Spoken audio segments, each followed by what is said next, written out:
त्यो को पछाडि फेरि 2046 सालमा ठुलो व्यापक जनआन्दोलन भयो। के जनताले स्वास्थ्य र शिक्षा 46 साल भन्दा पछाडि निशुल्क पाए?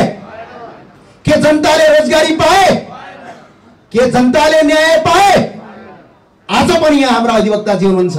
यो देशको सबभन्दा ठुलो भ्रष्टाचारी कोही छ भने अदालत छ। आज अदालत भ्रष्टाचारी छ। यो देशको भ्रष्टाचार अन्त्यका लागि यो अभियानले 0.1% काम मात्रै गरेको छ त भ्रष्टाचारीका नाइकेहरूको मुट्टु कामेको छ, थरथरी भएको छ। जुन देश 99% काम गर्छ, हालत के हुनु?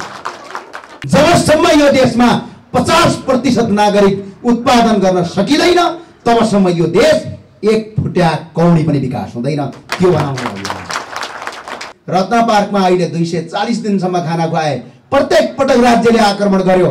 अस्ति मात्रै विद्यासुन्दर छाकेलाई छोएर मात्र हेर तिम्रो दम छ भनेर आयौं, छुन सकेनन्। यो हाम्रो नेपाल, हामी नेपालीको साधारण सदस्य भएकै भरमा, शुभचिन्तक भएकै भरमा टोल टोलमा कुरा काटेर तपाईको विवाह भोजमा पनि बोलाउँदैनन्, कुनै सामाजिक काममा पनि बोलाउँदैनन्। यसको मतलब के छ भने यो देशमा अहिले 90% नागरिकहरू भ्रष्टाचारीका नाइके र संरक्षक छन्।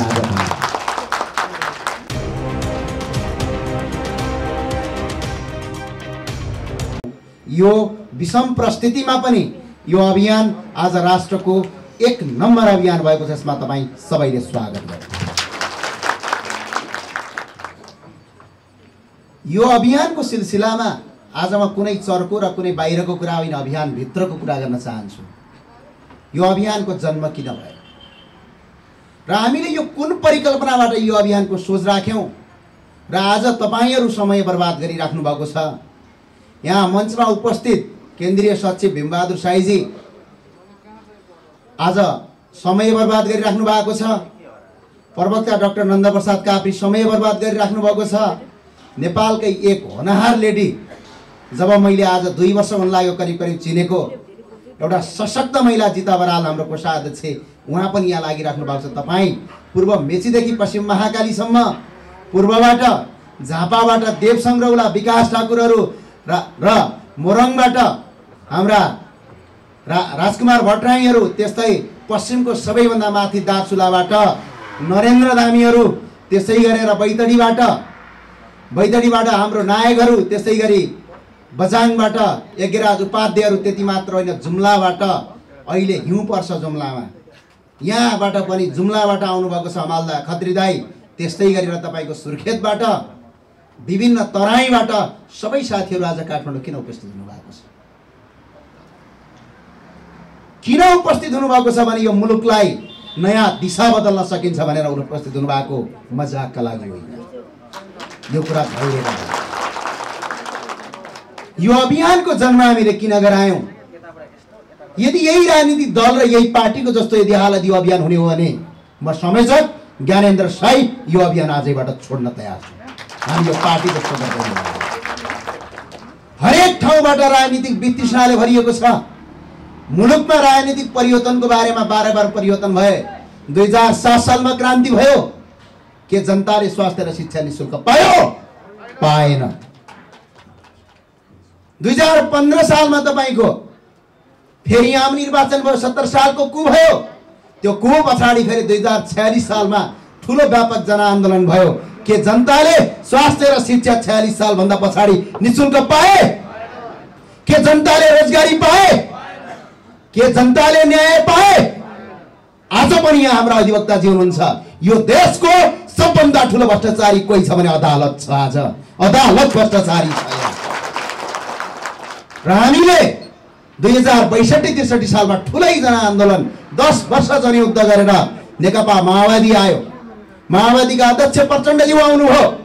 लगायत के तपाईको गाउँका सर्वहारा 17,000 मान्छेको बलिदानपछि प्राप्त भएको व्यवस्थाले गाउँका सर्वहारा, गाउँका नागरिकले रोटी दिएर खुवाए, कसैले ज्यान दिएर अगाडि बढाए। ज्यान दिनु सामान्य कुरा होइन। 17,000 मान्छे मारिए। के त्यो उपलब्धि पछाडि आज जनताले न्याय पाएको छ? के निर्मलाले न्याय पाएकी छन्? हिजो मात्रै महोत्तरीको बर्दिवासमा मान्छेको हत्या गराएको छ यो राज्यले, पाइएको छैन भने यो अभियानको अवधारणा भनेको के हो भने म तपाईलाई आज बाचाका साथ भन्न सक्छु कि त यो जीवन जाओस्, जीवनको बलिदान जाओस्। यदि म बाँचेछु भने नेपालका कुनै पनि नागरिकलाई स्वास्थ्य र शिक्षा र रोजगारको 100% ग्यारेन्टी गर्छु। त्यसका लागि खोलेको अभियान हो यो अभियान। कुनै पार्टीको झण्डा लहराउनलाई होइन, यो अभियान कुनै व्यवस्था राजावादका हलानवादका लागि जन्मेको अभियान होइन। यसमा मजाक नसम्झिनुहोस्। हामीलाई शासन गर्नु थियो भने यो अभियान जन्माउनु पर्ने कुनै आवश्यकता छैन। हाम्रो डाक्टर नन्दप्रसाद काफ्री प्रवक्ताजी कुनै राजनीतिक पार्टीको एउटा वरिष्ठ मान्छे नै हो। उहाँ त्यो पार्टी छोडेर किन आउनु? हाम्रो कोषाध्यक्ष जिता बरालजी नर्सिङ काउन्सिलको आधिकारिक सदस्य हो, लगायत पार्टीमा ठुलो योगदान दिनुभएको मान्छे, उहाँले पार्टी छोडेर किन आउनु? यदि पार्टीमा जानु नै थियो भने हाम्रो सचिव भीमबहादुर साई मेरो गुरु पनि हुन्छ, जसले मलाई पढाउनु भएको छ, बच्चामा नाकबाट सिगान पुज्दै पढाउनु भएको छ। उहाँलाई म त्यो अवस्था देखिदिन्छु जब सुर्खेतका शिक्षा क्याम्पस र बहुमुखी क्याम्पसमा भीमबहादुर साईले गरेका योगदान, त्यहाँको राजनीतिक परिवर्तन, त्यहाँबाट अत्याधिक बहुमतका साथ स्वतन्त्र स्वयं जित्दाखेरि आज उहाँ उहाँकै पार्टीमा आउनुहुन्थ्यो, किन आउनुभयो त? आज तमाम साथीहरू हुनुहुन्छ। म पनि एउटा युवा हो, नेपालबाट भारतबाट प्रतिनिधित्व गर्ने विद्यार्थीको सबैभन्दा ठुलो सङ्गठनको प्रेसिडेन्ट भएर काम गरेको छु लामो समय। भारतमा चार्टर एकाउन्टेन्ट सिओ पढ्दै गर्दाखेरि भने आज हामीले यो अभियान किन खोल्यौँ? यो अभियान किन खोल्यौँ? र यो अभियान सिर्फ राजनीति गर्नलाई, भाषण गर्नलाई होइन है मित्रहरू। तपाईँमा धैर्यता रह्यो। तपाईँ देख्नुहुन्छ बडा अभियानमा योगदान दिए भन्नु 1% योगदान न म संयोजकले दिएको छ न तपाईँले दिएको छ। तपाईँहरू बारम्बार भन्नुहुन्छ यो भएन, हलानो भएन, हाम्रा कुरा सुनेनन्। ए बाबा, यो देशको भ्रष्टाचार अन्त्यका लागि यो अभियानले 0.1% काम मात्रै गरेको छ त भ्रष्टाचारीका नाइकेहरूको मुट्टु कामेको छ, थरथरी भएको छ। जुन देश 99% काम गर्छ, हालत के हुनु? यो अभियानले धेरैले भन्ने गर्नुहुन्छ के गर्यो भन्नुहुन्छ। 62 अर्बको एनसेलको मुद्दा जितेको अभियान नटचोट। आज 47 अर्ब राज्यले कर तिरेको छ। नागरिकता विधेयक छ्यापछ्यापी बाँडिएका थिए, त्यो नागरिकतालाई रोकेर सिङ्गो राष्ट्रलाई बचाइएको छ यो अभियान। वाइड बडीको वाइसम्म थाहा थिएन केपी शर्मा ओली यानी कि प्रधानमन्त्रीज्यूले गरेका नीतिगत भ्रष्टाचारको बारेमा। न त यो देशका चर्चित भनाउँदाहरूले बाहिर बोल्थे, न यो देशका कुनै पत्रकारले बाहिर ल्याउँथे, न यो देशका कुनै ट्रान्सपेरेन्ट इन्टरनेसनल भन्ने भ्रष्टाचारको सङ्गठन छ त्यसले त चुक्क समय बोल्दैन थियो। वाइड बडी काण्ड, 4G घोटाला साराका सारा बाहिर ल्याएर आज सिङ्गो नागरिकलाई, एउटा सानो 7-8 वर्षको बच्चालाई पनि सोध्ने हो भने वाइड बडी भने प्लेनमा भ्रष्टाचार कति गरे भन्ने कुरा प्रष्टै थाहा छ। र यो भ्रष्टाचारीका नाइके र संरक्षणका अभिन्न पात्र गोकुल प्रसाद बास्कोटालाई पदबाट राजीनामा गराउन बाध्य पार्ने अभियान हो। यदि कसैको यो भनिरहँदाखेरि धेरैले भन्लान् कहाँबाट ज्ञानेन्द्र साई तिम्रो अभियानले गर्यो भन्लान्। म एउटा उदाहरण दिन्छु। तत्कालीन नेपाल टेलिभिजनको कार्यक्रममा राजु थापाजीले चलाउने एउटा टेलिभिजन कार्यक्रममा उहाँलाई टेलिभिजन कार्यक्रमको लाइभमै नङ्गाइएको थियो। उहाँले आँखै अगाडि आफ्नो सम्पत्ति लुकाउनु भएको थियो। उहाँले राजीनामा दिनुभयो? दिनु भएन। किनकि तलका आम नागरिक गोकुल बास्कोटालाई राम्रो मान्थे। हामीले 1 वर्षमा यस्तो वातावरण तयार पार्दियौँ कि गोकुल प्रसाद बास्कोटाको मुख देखे पनि जनताले चप्पलले हान्ने बनाइदियौँ। यो अभियानको इतिहास थियो। यो अभियान अख्तियार अनुसन्धान आयोग होइन, जहाँ कि मान्छेलाई कठला समातेर च्यापै कारबाही गर्ने होइन। यो अभियान यस्ता किसिमका नागरिक बनाउन चाहन्छ कि जुन नागरिकले अघि नै हाम्रो राजकुमार भट्टराईजीले भन्नुभयो, अघि भन्नुभएको थियो उहाँले गुतपागलाई गुतपाग र गुलाई गु भन्न सिक भने जस्तै म तपाईँ भन्छु दुधलाई दुध भन्न सिक्ने, पानीलाई पानी भन्न सिक्ने। जबसम्म यो देशमा 50% नागरिक उत्पादन गर्न सकिँदैन तबसम्म यो देश 1 फुट्या कौडी पनि विकास हुँदैन। त्यो बनाउनु। आज जानुस् त दार्चुलाबाट हाम्रो नरेन्द्र धामीले अघि रिपोर्ट तयार पार्नुभयो। म नरेन्द्र धामीलाई नै भन्छु, के 1-1.5 वर्ष अगाडि दार्चुलामा यसरी बोल्न सक्ने मान्छे थियो? सम्भव थिएन। यही अभियानले जन्माएको छ कि एउटा आँट र भरोसा दिएको छ। आज गाउँ गाउँमा लाखौं मान्छेहरू जन्मिएका छन् कि छोटे राजाको कठालो समात्नलाई, यो नागरिकलाई सचेत बनाउन खोलिएको अभियान थियो। करिब करिब हामी हरेक दिन देख्नु भएको छ युट्युबहरूमा, टेलिभिजनहरूमा भ्रष्टाचार भयो भन्दै कराइराखेका छन्। के यहाँभन्दा 1.5-2 वर्ष अगाडि भ्रष्टाचार भयो भनेर कराउने कोही मान्छे थियो? थिएन। यही अभियानले जन्माएको यो अभियानको आज भर्खरै म एउटा आग्रह गर्छु, एउटा 12 वर्ष कि 13 वर्षको बच्चा चितवनबाट कराएको म बारम्बार हेर्छु। त्यो बच्चाले भन्छन् नाबालक हुन् तिनी, प्रत्येक तपाईको रेणुकुमारी दाहालका काला कर्तुत एउटा 12-13 वर्षको बच्चाले बाहिर ल्याउँछ। काखीमा बच्चा च्यापेर तपाईको स्वयम्भूको अगाडि आँखाबाट तप आँसु झार्दै मलाई 2 किलो चामल दिनुहोस्, म बाँच्न चाहन्छु भनेको म जीवनभरि कहिले बिर्सिदैन। त्यसका लागि हामीले खाद्यान्नका सामग्री अगाडि बढायौं। त्यही कुरालाई फलो गर्दै रत्न पार्कमा अहिले 240 दिनसम्म खाना खुवाए। प्रत्येक पटक राज्यले आक्रमण गर्यो। अस्ति मात्रै विद्या सुन्दर छाकेलाई छोएर मात्र हेर तिम्रो दम छ भनेर आयौं, छुन सकेनन्। एउटा यो अभियान होइन मेरा मित्रहरू हो, यो एउटा शक्ति हो। यो अभियान मात्र होइन, यो सिङ्गो नेपालीको भविष्य हो। यो सिङ्गो नेपालीको भविष्य बनाउने जिम्मा तपाईहरुको हातमा छ। आज हामीले छानेर आएका हुनुहुन्छ तपाई। हाम्रो यो कुनै बाहिरको आमसभा होइन नि, यो के आमसभा हो? देशका केन्द्रीय समितिको विस्तारित बैठक हो। केही जिल्लाका सक्रिय सदस्य बाहेक सबै केन्द्रीय समितिका साथीहरू हुनुहुन्छ। तपाईले संघर्ष गर्न धेरै बाँकी छ। यो अभियान त्यो दिन अन्त्य हुन्छ। यो अभियानको जुन दिन 12-13 वर्षकी बच्चीले म अस्ट्रेलिया अमेरिका जान्छु भनेर जुन दिन त्यसले सपनालाई त्यागेर म यही देशमा काम गर्छु ठुलो भयो भने बाबा भनेर आफ्ना बाबा र आमालाई जुन दिन त्यसले भन्छ, त्यो बच्चीले जुन दिन एउटा 18-19 वर्षको लक्का जवान फ्लाइटको टिकट लगेर तपाईको प्लेनको टिकट लगेर एयरपोर्ट अगाडि उभिदैन, जुन दिन काम गर्न गएको मजदुर रातो बाकसमा फर्किदैन, त्यो दिन मात्र यो अभियान अन्त्य हुन्छ। त्यो दिन यो अभियानले सफलता पाउँछ। यो अभियान तपाई सफलता नजिक छैन। हामी कस्ता समाजमा लडिरहेका छौं भने यदि अमेरिकामा हुन्थ्यो भने यो अभियानको आवश्यकतै थिएन। यदि रसामा थियो भने यो अभियानको आवश्यकतै थिएन। यदि जापानमा हुन्थ्यो भने यो अभियानको आवश्यकता थिएन। हामी कस्ता मान्छेसँग लड्दैछौं भने आँखै अगाडि जनताको रगत र पसिनाबाट आर्जित करलाई गम खाएर करोडौंका गाडी चढ्ने तिनकै कार्यकर्ता हतियार बोकेर मेरो नेता भन्दै तिनका तपाईको खुट्टाका पाउ चाट्ने देशमा हुर्किएर यो मान्छे गलत हो भनेर एउटा पाठ सिकाउँदैछौं। यो भनेको कस्तो हो भने समुद्रको गहिराईमा सियोलाई खोजिरहेका छौं। तपाईको काम सियो खोज्ने हो, तर त्यो सियोलाई पत्ता लगाउने हो।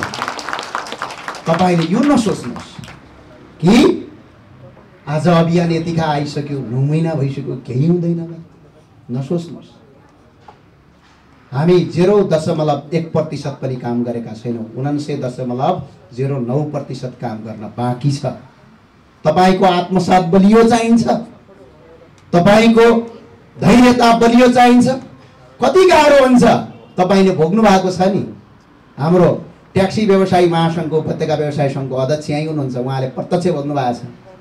ज्ञानेन्द्र साईसँग पछाडि उभिएकै भरमा आक्रमण गर्न आइपुग्छन्। हाम्रो नेपाल हामी नेपालीको साधारण सदस्य भएकै भरमा, शुभचिन्तक भएकै भरमा टोलमा कुरा काटेर तपाईको विवाह भोजमा पनि बोलाउँदैनन्, कुनै सामाजिक काममा पनि बोलाउँदैनन्। यसको मतलब के छ भने यो देशमा अहिले 90% नागरिकहरू भ्रष्टाचारीका नाइकेर संघर्ष छन्।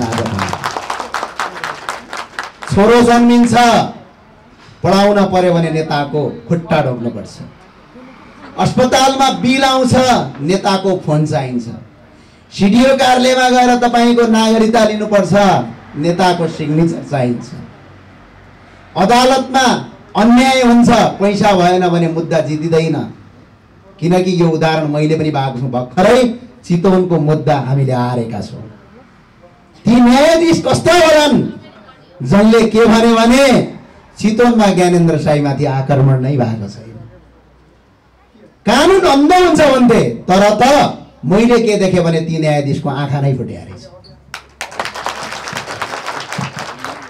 आँखा फुटेको मान्छेले पनि सुन्छ, आँखा नदेख्ने मान्छे पनि देशका चर्चित भएका छन्। हामीले देखिरहेका छौँ रमेश प्रसाईलाई, हामीले देखिरहेका छौँ दृष्टिविहीनहरू यो देशको सिङ्गो व्यवस्था परिवर्तन गर्न लागेका छन्, कति आफ्नो योगदान दिएका छन्। तर चितवनका न्यायाधीश त न कान सुन्दा रहेछन् न आँखा देख्दा रहेछन्। साँच्चैकै आँखा र कान दुइटै नसुन्ने मान्छे यो देशको न्यायाधीश कसरी भयो भनेर सोच्ने हो भने यो देशमा जबसम्म अदालतमा पार्टीका छोरे कार्यकर्ता नियुक्ति बन्द हुँदैन तबसम्म यो अभियान चल्छ। 18 समाउँछ। यो धैर्यता नराख्नुहोस्। चितवनका न्यायाधीशले फैसला गर्ने प्रचण्ड मेरो पछाडि छ, नसोच्नुहोस्। तिम्रो प्रचण्ड 2 वर्षमा यो देशबाट काया पलट हुन्छ, त्यसपछि कहाँ जान्छ? त्यसका लागि खोलिएको अभियान हो यो अभियान। सिङ्गो देशका अत्याचारीका विरुद्धको अभियान हो यो, सिङ्गो देशका भ्रष्टाचारीका विरुद्धको अभियान हो।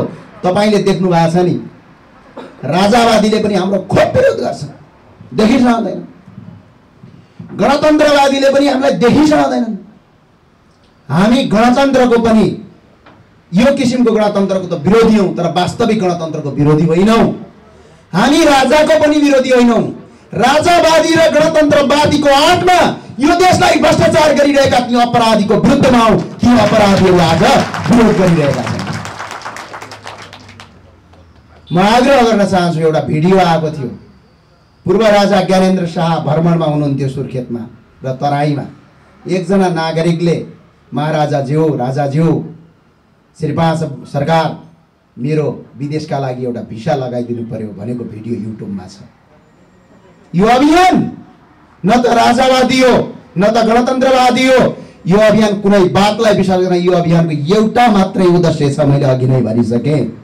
जुन दिन हामी जस्ता युवाहरू यही देशमा बसेर हाँसी खुसी बस्छन्, जुन दिन आम नागरिकले पैसा तिर्न नपाएर अस्पतालबाट रुँदै फर्किनेको अन्त्य हुन्छ, जुन दिन यो घोटन्ते शिक्षाको अन्त्य भएर वैज्ञानिक शिक्षा लागू हुन्छ, बाल बच्चाका फी तिर्नका लागि बाउ विदेश जानुपर्ने परम्पराको अन्त्य हुन्छ, जुन दिन यो देशमा कुनै पनि बाल बच्चाको बलात्कारको अन्त्य हुन्छ, जुन दिन यो देशमा हरेक नागरिकले स्वास्थ्य र शिक्षा निशुल्क पाउँछन्, आँखाबाट तप्त आँसु झार्दै विदेशका भूमिमा श्रम गर्न हाम्रा युवा साथीहरू, आज पनि मेरो उमेरका साथीहरू छाती पिटेर विदेशमा काम गर्छन्।